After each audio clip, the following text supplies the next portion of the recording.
नमस्कार साथियों, स्वागत है आपका रघुवंशम एकेडमी के इस ऑनलाइन प्लेटफॉर्म पर। आज से हम योग दर्शन का अध्ययन प्रारंभ करने जा रहे हैं, जो आने वाली 4 से 5 कक्षाओं तक चले। परीक्षा की दृष्टि से किसी भी ग्रंथ को पढ़ना, फिर वो चाहे योग दर्शन हो, तर्क भाषा हो, वेदांत सार हो या कोई अन्य ग्रंथ हो, उसका वैषयिक ज्ञान तो बहुत अपेक्षित है ही। साथ ही साथ परीक्षाओं में किस प्रकार से प्रश्न पूछे जा रहे हैं, ये ध्यान में रखते हुए पढ़ना बहुत आवश्यक हो जाता है। और हमारी कक्षाएं परीक्षा की दृष्टि से इसी प्रकार से होने वाली है। जैसे आप ये देखिए, ये दोनों पर प्रश्न आरपीएससी असिस्टेंट प्रोफेसर में पूछे गए थे इसी बार 2024 में। आरपीएससी असिस्टेंट प्रोफेसर 2024 में पूछे गए थे।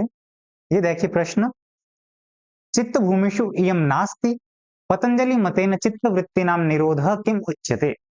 इन प्रश्नों के उत्तर आप आज की क्लास समाप्त होते होते जान ही लेंगे। योग सूत्रम भवति आप्तोपदेशो वाक्यम अथ योग साधनम अभाव प्रत्ययालंबना वृत्तिर्निद्रा योगश्चित्त वृत्ति विरोध परम पुरुष ख्यातेर गुण वैतृष्ण्यम। ये भी यूजीसी नेट में इसी बार 2024 में पूछा गया था। बाकी ऑप्शन तो आप देख लेंगे, इसका चौथा ऑप्शन देखिए, योगश्चित्त वृत्ति विरोध, ऐसा कोई सूत्र नहीं है। योगश्चित्त वृत्ति निरोध सूत्र है। बहुत ही सूक्ष्म अंतर किया है। ऐसी स्थिति में प्रश्न को बहुत ही ध्यान से देखना आवश्यक हो जाता है, नहीं तो प्रश्न गलत होने की बहुत ज्यादा संभावना रहती है। तो आइए आज की क्लास शुरू करते हैं, लेकिन उससे पहले जान लेते हैं कि आज की क्लास में हम क्या क्या पढ़ेंगे। सबसे पहले योग दर्शन का सामान्य अध्ययन करेंगे, फिर चित्त भूमियों का अध्ययन करेंगे, चित्त वृत्तियों का अध्ययन करेंगे और उन चित्त वृत्तियों के निरोध के क्या उपाय हैं वो जानेंगे। क्योंकि चित्त वृत्ति का निरोध ही योग है ना, योग चित्त वृत्ति निरोध। तो इतना पढ़ने के बाद फिर हम करेंगे इन सब का रिवीजन, और सबसे अंत में आपसे कुछ प्रश्न पूछे जाएंगे जिनका उत्तर आप देंगे। ठीक है, तो चलिए करते हैं शुरू। योगेन चित्तस्य पदेन वाचा मलं शरीरस्य च वैद्यकेन योपाकरोत्तम प्रवरम मुनीनां पतंजलिम प्रांजलिरानतोस।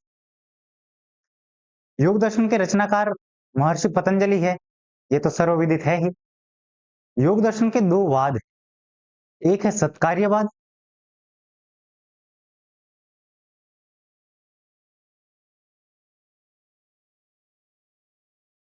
और दूसरा है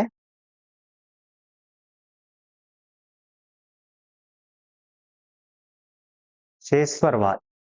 क्योंकि ईश्वर की सत्ता को योग दर्शन स्वीकार करता है, तो इसलिए शेषवरवाद हो गया। इसमें कुल सूत्रों की संख्या 195 है और 4 पाद। इन 4 पादों के पृथक पृथक नाम भी है। प्रथम है समाधि,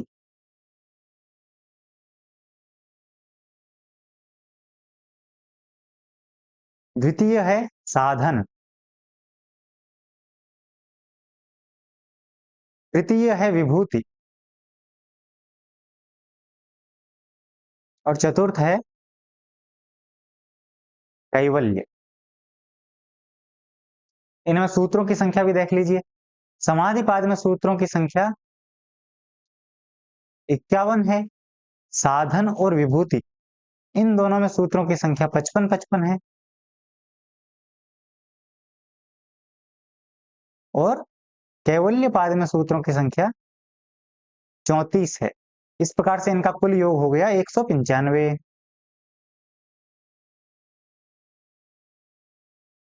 अब योग दर्शन की कुछ प्रसिद्ध टीकाएं हैं, उनको जान लेते हैं। योग भाष्य, जिसको व्यास भाष्य भी कहा जाता है, वो महर्षि वेदव्यास द्वारा लिखा गया है। ये सबसे प्राचीन टीका है इसकी।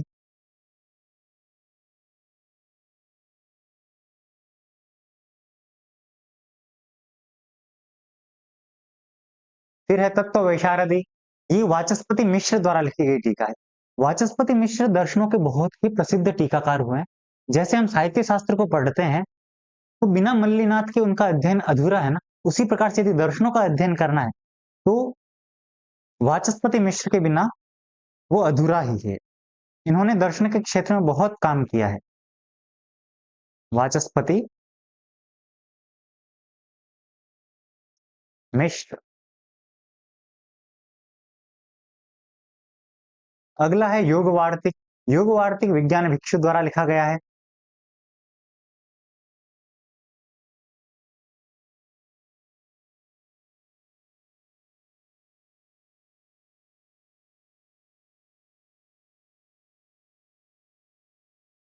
भोजवृत्ति का एक अपर नाम है राजमार्तंड।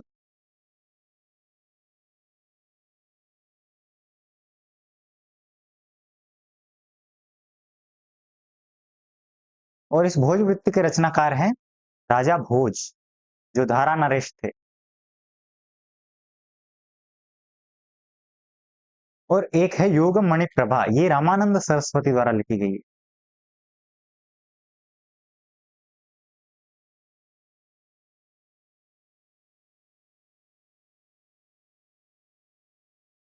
तो वाचस्पति मिश्र जब दर्शनों के इतने प्रसिद्ध टीकाकार हैं, तो बहुत ज्यादा संभावना बनती है कि उनकी किसी न किसी रचना से प्रश्न पूछ लिया जाए।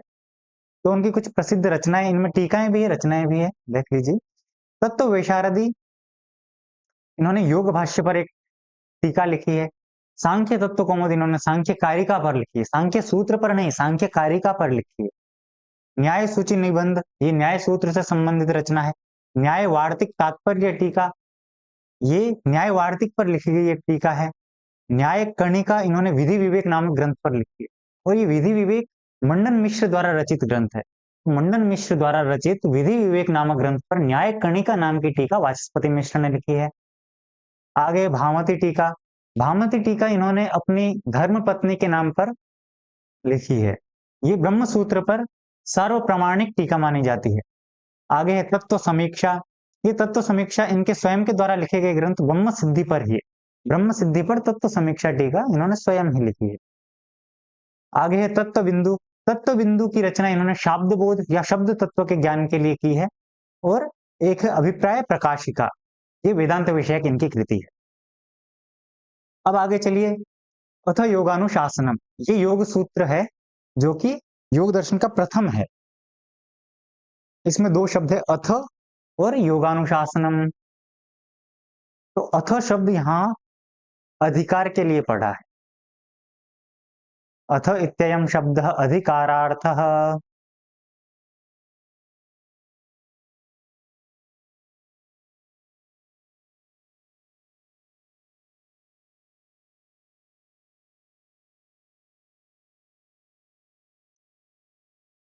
अधिकारार्थः, अथ शब्द के अनेक अर्थ होते हैं, किंतु यहाँ अथ योगानुशासनम सूत्र में अथ शब्द अधिकार के लिए पढ़ा है।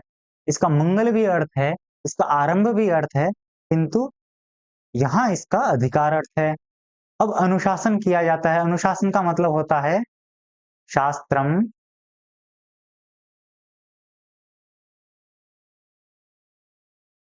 अधिकृतम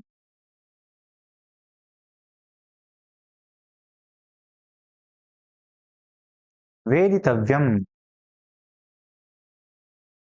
यहां से आगे अधिकार रहेगा। और वो अधिकार किसका होगा? तो कहा योगानुशासनम, योग का अधिकार रहेगा। आगे जो भी बात कहेंगे वो योग के विषय में होगा। तो वो योग क्या है उसको हम पढ़ते हैं। तो व्यास भाष्य में कहा है योग समाधि ही। योग क्या है? योग है समाधि। और सच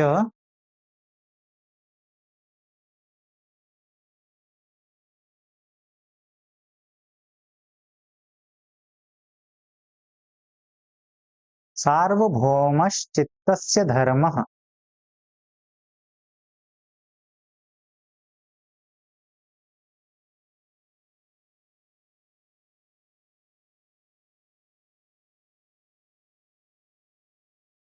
ये समाधि जो है, इस स का मतलब है समाधि। और वो समाधि सभी भूमियों में रहने वाला चित्त का धर्म है। तो सभी भूमियां क्या है? जब सार्वभौम कह रहे हो, चित्त का धर्म योग है, समाधि है, तो वो सभी भूमियां क्या है? तो आगे कहा है क्षिप्तम मूढ़म विक्षिप्तम एकाग्रम निरुद्धम इति चित्त भूमयः। ये 5 चित्त भूमियां हैं, इनका क्रम जान लीजिए। क्रम से प्रश्न आजकल काफी ज्यादा पूछे जा रहे हैं कि क्रमम चिनुत, उचितम क्रमम चिनुत, आरोह क्रमेण क्रमम चिनुत, अथवा अवरोह क्रमेण क्रमम चिनुत। तो इनका क्रम है क्षिप्तम मूढ़म विक्षिप्तम एकाग्रम निरुद्धम इति चित्त भूमयः। तो जो तृतीय है विक्षिप्त, विक्षिप्त के विषय में योग भाष्य में आया है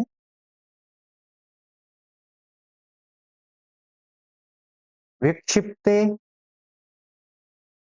चेतसी समाधिर्न योग पक्षे वर्तते।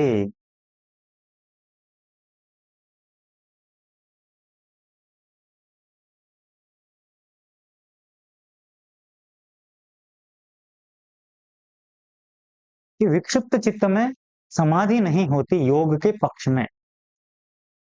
विक्षिप्त चित्त में ही जब समाधि नहीं हो पा रही है, तो जो प्रथम और द्वितीय सोपान है, वहां तो होने की संभावना ही नहीं है। तृतीय स्टेप पे ही जब कहा जा रहा है कि यहां भी नहीं हो सकती, तो प्रथम और द्वितीय पे तो हो ही नहीं सकता। तो योग के लिए, समाधि के लिए उपयुक्त चित्त भूमियां केवल दो ही है, एकाग्र और निरुद्ध। एकाग्र अवस्था में संप्रज्ञात समाधि होती है और निरुद्धावस्था में असंप्रज्ञात समाधि होती है। इसको आगे जानते हैं विस्तार से। आइए। एकाग्रम, एकाग्र चित्त अवस्था में संप्रज्ञात समाधि होती है। उस संप्रज्ञात समाधि का लक्षण क्या है, परिभाषा क्या है? तो अथ योगानुशासनम के व्यास भाष्य में आया है। इस समाधि को हम समाधि के चैप्टर में फिर से पढ़ेंगे, लेकिन यहाँ प्रसंग प्राप्त है और आवश्यक भी है, तो इसको यहाँ भी पढ़ लेते हैं। सद्भूतम अर्थम प्रद्योतयति, जो सत्य अर्थ है उसको प्रद्योतित करता है, प्रकाशित करता है। क्षिणोति क्लेशान, क्लेशों को क्षीण करता है। कर्म बंधनानि श्लथयति, कर्मों के बंधन को शिथिल करता है। और निरोधम अभिमुखम करोति, निरुद्ध अवस्था की ओर, असंप्रज्ञात समाधि की ओर हमें प्रेरित करता है। वो संप्रज्ञात समाधि है। इस संप्रज्ञात समाधि के चार भेद हैं। पहला है वितर्कानुगत, द्वितीय है विचारानुगत, तृतीय है आनंदानुगत और चतुर्थ है अस्मितानुगत। और वहीं निरुद्ध अवस्था में असंप्रज्ञात समाधि होती है, जिसकी ओर एकाग्र चित्त अवस्था या संप्रज्ञात समाधि हमें प्रेरित करती है। वो असंप्रज्ञात समाधि क्या है? तो उसके लिए कहा है न तत्र संप्रज्ञायते किंचित इति असंप्रज्ञातः, जहां कुछ भी ज्ञान नहीं होता, वो असंप्रज्ञात समाधि है। ज्ञान नहीं होता, इसका तात्पर्य है कि ज्ञान का संस्कार मात्र शेष रह जाता है, उसमें कोई गुण नहीं रहता, वो है असंप्रज्ञात समाधि। सर्ववृत्ति निरोध हेतु असंप्रज्ञात, जब सभी वृत्तियों का निरोध हो जाएगा तो वो असंप्रज्ञात समाधि है। ये दोनों पंक्तियां योग भाष्य में आई हुई है, तो इसको ध्यान रखिएगा। प्रश्न ये बन सकता है कि न तत्र संप्रज्ञायते किंचित इति किम असंप्रज्ञातः, अथवा सर्ववृत्ति निरोध हेतु किम भवति संप्रज्ञात समाधि अथवा असंप्रज्ञात समाधि। तो इसका उत्तर होगा असंप्रज्ञात समाधि। ये सारी बातें जो हमने पढ़ी थी वो योग भाष्य में ही थी, तो उसको, योग भाष्य को व्यास भाष्य कहते हैं, ये आपको बताया ही था। उस व्यास भाष्य को एक बार मूल से भी देख लेते हैं। अथ इत्ययम शब्द अधिकारार्थ, अथ शब्द किस लिए पढ़ा है? अधिकार के लिए। न तो मंगल के लिए है, न आरंभ के लिए है, ये अधिकार के लिए है। योगानुशासनम नाम शास्त्रम अधिकृतम वेदितव्यम, शास्त्र को अधिकार में करके बोल रहे हैं, ऐसा मानना चाहिए। योग क्या है? योग है समाधि है, और वो समाधि सार्वभौम चित्तस्य धर्म, सभी भूमियों में रहने वाला चित्त का धर्म है। सभी भूमियां क्या है? तो बता रहे हैं क्षिप्तम, मूढ़म, विक्षिप्तम, एकाग्रम, निरुद्धम इति चित्त भूमयः। ये पांच चित्त भूमियां हैं। तत्र विक्षिप्ते चेतसी विक्षेपोपसर्जनी भूतः समाधिर न योग पक्षे वर्तते, कि विक्षिप्त चित्त में विक्षेप उपसर्जनी भूत होता है, इसीलिए योग के पक्ष में समाधि नहीं होती। ये है तृतीय सोपान। तृतीय सोपान पे जब कहा जा रहा है कि यहाँ समाधि नहीं होगी, प्रथम और द्वितीय पर तो होने की संभावना ही नहीं है। अगला है एकाग्र। एकाग्र चित्त में क्या होता है? तो कह रहे हैं एकाग्र चेतसी, एकाग्र चित्त में सद्भूतम अर्थम प्रद्योतयति, सत्य अर्थ को प्रकाशित किया जाता है। क्षिणोति च क्लेशान, क्लेश क्षीण हो जाते हैं। और कर्म बंधनानि श्लथयति, कर्मों का बंधन शिथिल हो जाता है। निरोधम अभिमुखम करोति, निरोध की ओर हमें प्रेरित करता है। वो संप्रज्ञात योग होता है। संप्रज्ञात योग कहाँ होगा? तो कहा एकाग्रे चेतसी संप्रज्ञातो योग, एकाग्र चित्त में संप्रज्ञात योग होता है। और सच वितर्कानुगत, विचारानुगत, आनंदानुगत और अस्मितानुगत, इन चार भेद वाला है। इसको उपरिष्टात प्रवेदयिष्याम, आगे फिर से कहेंगे। सर्ववृत्ति निरोध हेतु असंप्रज्ञात समाधि, और जब सभी वृत्तियों का निरोध हो जाएगा तो असंप्रज्ञात समाधि सिद्ध होगी। उस योग का लक्षण क्या है उसको आगे कहेंगे, लेकिन उससे पहले हम एक चार्ट देख लेते हैं। ये है चित्त भूमियां हैं ये। इसके अंदर किस गुण की प्रधानता होती है, उसके उदाहरण क्या है, ये प्रश्न यूजीसी ने अभी तक नहीं पूछे हैं, लेकिन आरपीएससी असिस्टेंट प्रोफेसर में ये प्रश्न 2-3 बार पूछे जा चुके हैं। तो संभावना है कि यूजीसी भी अब आगे इन प्रश्नों को पूछ ले। सुप्तावस्था में तमोगुण की प्रधानता होती है, मूढ़ अवस्था में रजोगुण की प्रधानता होती है, विक्षिप्त अवस्था में सत्वगुण की प्रधानता होती है, एकाग्र चित्त अवस्था में सत्वगुण का अतिशय होता है, तमोगुण और रजोगुण का लेश भी नहीं रहता। विशुद्ध सत्वगुण जहां होता है वो एकाग्र अवस्था है, और निरुद्धावस्था निर्गुण होता है, क्योंकि यहाँ तो सभी ज्ञान का, सभी गुणों का संस्कार मात्र शेष रहता है। तो इनके उदाहरण क्या क्या है वो देख लीजिए। सुप्तावस्था का उदाहरण है राक्षस और पिशाच। मूढ़ावस्था का उदाहरण है दैत्य, दानव और साधारण मनुष्य, हम आप जैसे। और विक्षिप्तावस्था में देवता, योगी और साधक, जिन्होंने अभी अभी साधना आरंभ की है, जिन्होंने अभी अभी योग प्रारंभ किया है, उन सबकी चित्त की अवस्था विक्षिप्त होती है। वहां सत्वगुण प्रधान होता है, लेकिन विशुद्ध सत्वगुण नहीं होता।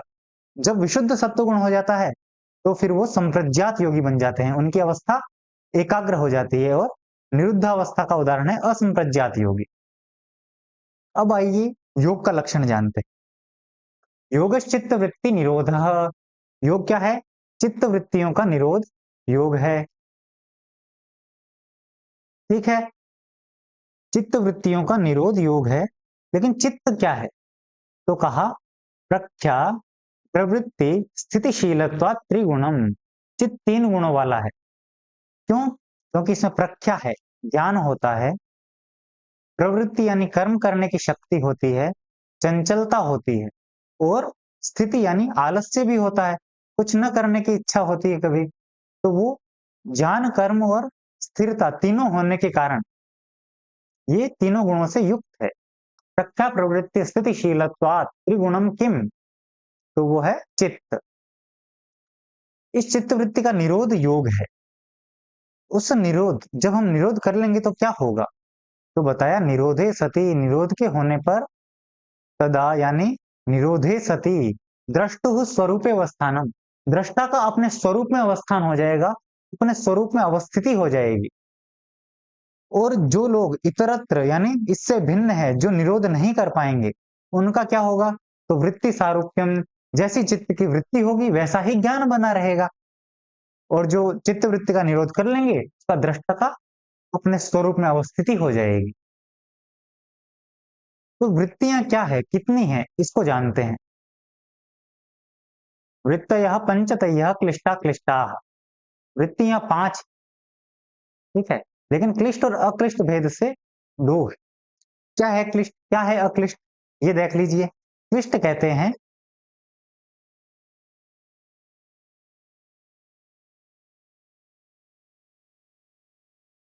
क्लेश हेतुकाः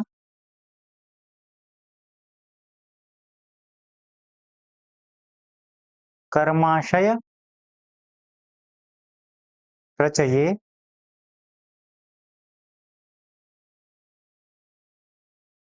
क्षेत्रीभूताः। जो कर्माशय, कर्म का आशय यानी कर्म की जो वासना है, उसके प्रचय में, उसके बढ़ाने में क्षेत्रीभूत है और क्लेश की हेतु है, वो सब क्लिष्ट चित्त वृत्तियां हैं। और अक्लिष्ट होती है ख्याति विषया,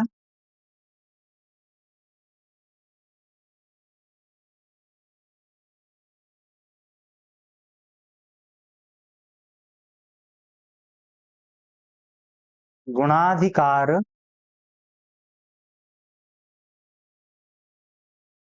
विरोधिन्य। जो ख्यात विषय और गुण के अधिकार के विरोधिनी है वो अक्लिष्ट चित्त वृत्ति है, और जो क्लेश हेतु कर्माशय प्रजय क्षेत्रीभूत है वो क्लिष्ट है। तो हमने पढ़ा अभी अभी कि वृत्तय पंचतय, वृत्तियां 5 है। तो वो 5 कौन सी है? 5 प्रकार की चित्त वृत्तियां हैं। प्रमाण, विपर्यय, विकल्प, निद्रा और स्मृति, ये 5 चित्तवृत्तियां हैं। इसमें सबसे पहला है प्रमाण। प्रमाण योग दर्शन ने 3 माने हैं: प्रत्यक्ष, अनुमान और आगम। आगम प्रमाण को आप शब्द प्रमाण भी कह लीजिए। योग दर्शन ने तो ये 3 प्रमाण माने हैं। अन्य दर्शनों ने कौन से प्रमाण माने हैं, कितने प्रमाण माने हैं, इसको जानते हैं, क्योंकि ये प्रसंग में जब इस चीज को जान लेते हैं तो अन्य जगह भी ये काम आ जाता है। जैसे चार्वाक दर्शन ने प्रत्यक्षम एकमेव प्रमाणम, एकमात्र प्रत्यक्ष को ही प्रमाण माना है। जैन और बौद्ध इन दोनों दर्शनों ने 2-2 प्रमाण माने हैं, प्रत्यक्ष और अनुमान। सांख्य और योग ने 3-3 प्रमाण माने हैं, प्रत्यक्ष, अनुमान, आगम। आगम प्रमाण को शब्द प्रमाण कहते हैं, ये आप जानते ही है। वैशेषिक दर्शन, वैशेषिक दर्शन ने 2 प्रमाण माने हैं, प्रत्यक्ष और अनुमान। किंतु जो इसका प्रकरण ग्रंथ है तर्क संग्रह जिसे हम कहते हैं, उसने 4 प्रमाण माने। तर्क संग्रह, तर्क भाषा, न्याय दर्शन, इन सब ने 4-4 प्रमाण माने हैं, लेकिन वैशेषिक दर्शन ने 2 ही प्रमाण माने हैं, ये ध्यान रखिएगा। तर्क भाषा, तर्क संग्रह ने 4 प्रमाण माने हैं: प्रत्यक्ष, अनुमान, उपमान और शब्द। और मीमांसा और वेदांत दर्शन ने 6 प्रमाण माने हैं: प्रत्यक्ष, अनुमान, उपमान, अभाव, अर्थापत्ति और शब्द। 4 प्रमाण तो सेम है, इन्होंने 2 प्रमाण एक्स्ट्रा माने हैं, अभाव और अर्थापत्ति। इसको आप एक बार फिर से देख लीजिएगा। चलिए आगे चलते हैं। अब 5 चित्तवृत्तियां जो हमने पढ़ी थी उसको थोड़ा विस्तार से पढ़ते हैं। पहला है प्रमाण। प्रमाण है प्रत्यक्षानुमान आगमाः प्रमाणानि। प्रत्यक्ष, अनुमान और आगम, ये 3 प्रमाण होते हैं। योग दर्शन ने कितने प्रमाण माने हैं? 3।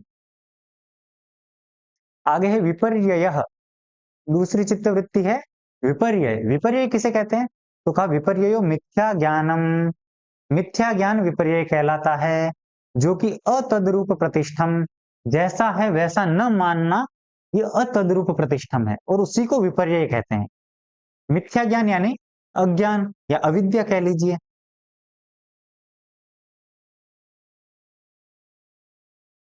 अज्ञान कह लीजिए, अविद्या कह लीजिए।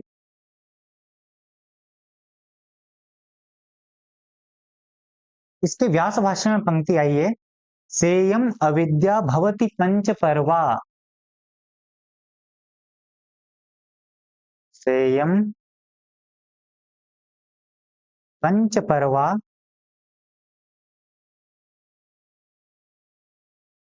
भवति अविद्या। 5 पर्व कौन से हैं इसके, वो आप लिख लीजिए। अविद्या,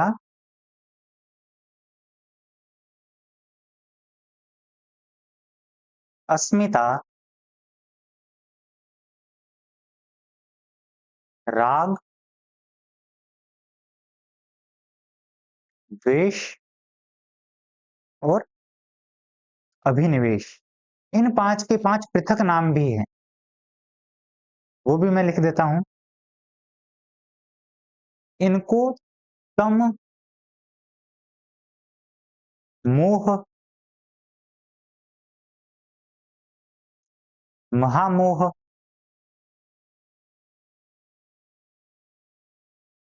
तामिश्र और अंधतामिश्र,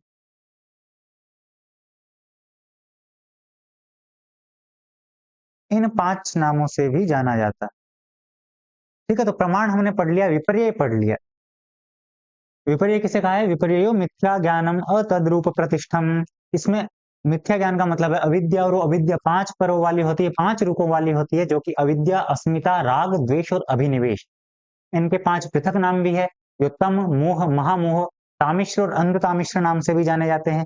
अब आइए तीसरी चित्तवृत्ति है विकल्प। विकल्प चित्तवृत्ति कहते हैं शब्द ज्ञानानुपाती वस्तु शून्य विकल्प, जिसमें शब्द ज्ञानानुपात वस्तु का शून्य हो, यानी वस्तु कुछ भी ना हो, जैसा हम कह रहे हैं वैसा कुछ भी ना हो, वो विकल्प कहलाता है।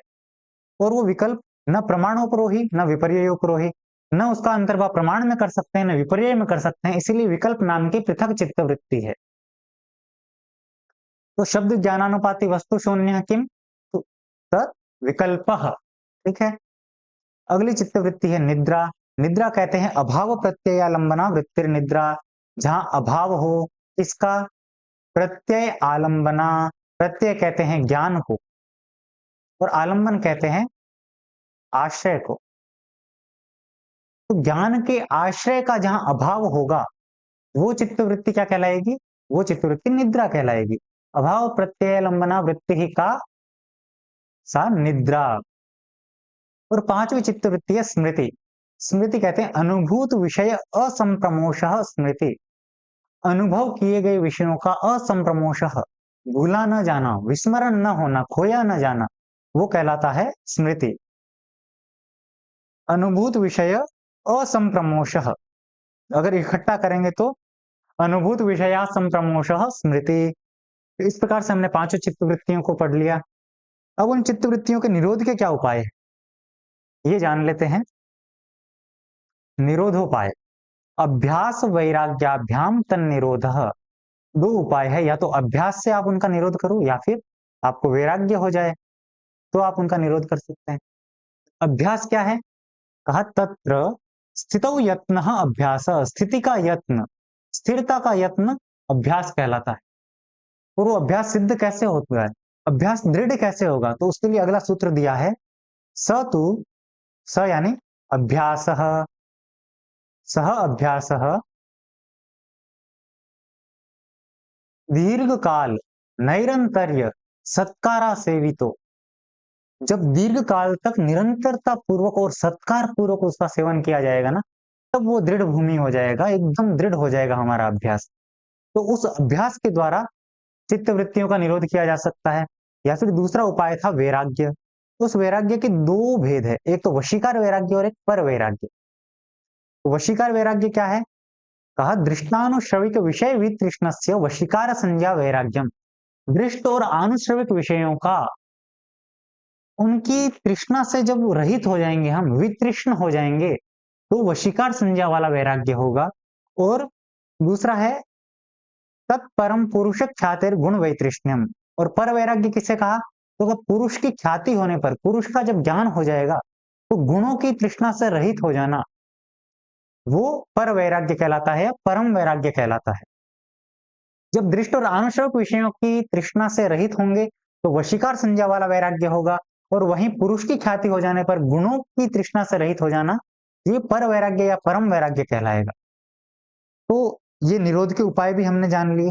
तो आज की कक्षा में हमने जितना पढ़ा था उसको मूल मात्र से रिवीजन कर लेते। तो अथ योगानुशासनम, और यहाँ हमने पढ़ा था कि अथ शब्द अधिकार के लिए है और योग का अनुशासन किया जा रहा है, योग का अधिकार किया जा रहा है। योग क्या है? योग समाधि सच सार्वभौम चित्तस्य धर्म, सभी भूमियों में रहने वाला चित्त का धर्म है। और सारी भूमियां वो थी क्षिप्तम मूढ़म विक्षिप्तम निरुद्धम एकाग्रम इति चित्त भूमयः, ये 5 चित्त भूमियां थी। फिर पढ़ा हमने योग चित्त वृत्ति निरोध। योग क्या है? तो कहा कि चित्त वृत्तियों का निरोध योग है। तद और उसका निरोध जब करेंगे हम चित्त वृत्तियों का, तो क्या होगा? तब कहा तदा द्रष्टुहु स्वरूपे अवस्थानम, दृष्टा का अपने स्वरूप में अवस्थिति हो जाएगी। और जो लोग चित्त वृत्ति का निरोध नहीं कर पाएंगे उनका क्या होगा? वृत्ति सारूप्य मित्रत्र, जैसी चित्त की वृत्ति होगी वैसा ही ज्ञान बना रहेगा। अगला कहा कि वृत्त यह पंचतयः क्लिष्टा क्लिष्टाः, वृत्तियां 5 प्रकार की है, जो कि प्रमाण, विपर्यय, विकल्प, निद्रा और स्मृति, ये 5 रूप वाली है। लेकिन क्लिष्ट और अक्लिष्ट भेद से 2 रूप वाली भी है। क्लिष्ट कौन सी है? तो कहा कि क्लेश हेतुकाः कर्माशय प्रचये क्षेत्रीभूताः क्लिष्टाः, और अक्लिष्ट है कर्म ख्याति विषय गुणाधिकार विरोधिन्यः अक्लिष्टाः। तो प्रमाण, विपर्यय, विकल्प, निद्रा, स्मृतयः, ये 5 चित्त की वृत्तियां हो गई। अब प्रमाण क्या है? तो कहा कि प्रत्यक्षानुमान आगमाः प्रमाणानि, ये 3 प्रमाण है, योग दर्शन ने 3 प्रमाण माने हैं। ठीक है। आगे आया विपर्यय, ये दूसरी चित्त वृत्ति है। विपर्यय कहते हैं मिथ्या ज्ञानम अतद्रूप प्रतिष्ठम, जो मिथ्या ज्ञान है, अज्ञान है, उसको विपर्यय कहते हैं। और वो अविद्या जो है वो 5 रूपों वाली है। सेयम अविद्या भवति पंच पर्वा, अविद्या, अस्मिता, राग, द्वेष और अभिनिवेश, इसके 5 अलग नाम भी थे। तम, मोह, महामोह, तामिश्र और अंध तामिश्र। अगला था विकल्प। विकल्प कहते हैं शब्द ज्ञानानुपाति वस्तु शून्य विकल्प, जहां वस्तु शून्य हो, वस्तु कुछ भी ना हो, ऐसी स्थिति विकल्प चित्त वृत्ति कहलाती है। अगली थी अभाव प्रत्यय लंबना वृत्तिर निद्रा, जहां अभाव हो किसका, प्रत्यय के आलंबन का, प्रत्यय कहते हैं ज्ञान का, ज्ञान के आलंबन का जहां अभाव होगा वो चित्तवृत्ति निद्रा कहलाएगी। अगला है अनुभूत विषया संप्रमोश स्मृति, अनुभूत विषयों का, जिन विषयों का हमने अनुभव किया है उनका चित्तवृत्ति से न भूला जाना वो स्मृति कहलाती है। इस प्रकार से 5 चित्तवृत्तियां हमने पढ़ी। उनके निरोध के क्या उपाय है, तो हमने कहा कि अभ्यास वैराग्याभ्याम तन्निरोध, अभ्यास और वैराग्य के द्वारा उनका निरोध होगा। उसमें अभ्यास क्या है, तो कहा स्थितौ यत्नः अभ्यासः, स्थिति का यत्न करना अभ्यास कहलाता है। और स तो दीर्घ काल नैरंतर्य सत्कारा सेवितो दृढ़ भूमि है, और वो अभ्यास जब दीर्घ काल तक निरंतरता पूर्वक सेवन किया जाएगा तो वो दृढ़ भूमि हो जाएगा, वो अभ्यास दृढ़ हो जाएगा। और अगला है वैराग्य, वैराग्य के हमने 2 भेद किए थे, एक था वशीकार वैराग्य और एक था पर वैराग्य या परम वैराग्य। पर वैराग्य है दृष्ट और आनुषविक विषयों की तृष्णा से जब रहित हो जाएंगे तो वो वशीकार संज्ञा वाला वैराग्य होगा, और जब पुरुष की ख्याति हो जाने पर गुण की तृष्णा से रहित हो जाएंगे तो वो पर वैराग्य कहलाएगा। तो आज की क्लास में हमने इतना ही पढ़ा था। अब आपके लिए कुछ प्रश्न है, देखिए। अथ योगानुशासनम इत्यस्मिन् सूत्रे अथ शब्द कस्मिन् अर्थे प्रयुक्तः, मंगलार्थे, अधिकारार्थे, आरंभार्थे। बताइए इसका उत्तर क्या है। आप इसका उत्तर कमेंट बॉक्स में लिख सकते हैं। इसका उत्तर है अधिकारार्थे। दूसरा है सर्ववृत्ति निरोध हेतु किम भवति, जब सभी वृत्तियों का निरोध हो जाएगा तो क्या होगा, संप्रज्ञात समाधि, असंप्रज्ञात समाधि, वैराग्य या पुरुष का ज्ञान। तो ये था संप्रज्ञात समाधि। अगला था शब्द ज्ञानानुपाति वस्तु शून्य किम भवति, वस्तु शून्य क्या होता है, विपर्यय होता है, विकल्प होता है, निद्रा होती है, अविद्या होती है। इसका उत्तर है विकल्प। अगला है वाचस्पति मिश्रस्य योग दर्शने या व्यास भाष्य का टीका लिखिता या का टीका वर्तते। ऑप्शन है आपके भामती, तत्व कौमुदी, तत्व बिंदु और तत्व वैशारदी। ये प्रश्न मैं आपके लिए छोड़ रहा हूं, इसका उत्तर आप कमेंट बॉक्स में देंगे। अगला है क्लेश हेतुकाः कर्माशय प्रचय क्षेत्रीभूताः के क्लिष्टाः अक्लिष्टाः वैराग्यम या अविद्या। तो इसका उत्तर है क्लिष्टाः। और स्थितौ यत्नः किम उच्यते, अभ्यासः, वैराग्यम, निरोधः, आसनम। ये प्रश्न भी मैं आपके लिए छोड़ रहा हूं, ये और ये, इन 2 प्रश्नों के उत्तर आप देंगे। तो आज की क्लास यहीं समाप्त करते हैं। इसी प्रकार से आप रघुवंशम फैमिली के साथ जुड़े रहिए और इसी क्लासेज को अटेंड करते रहिए। धन्यवाद।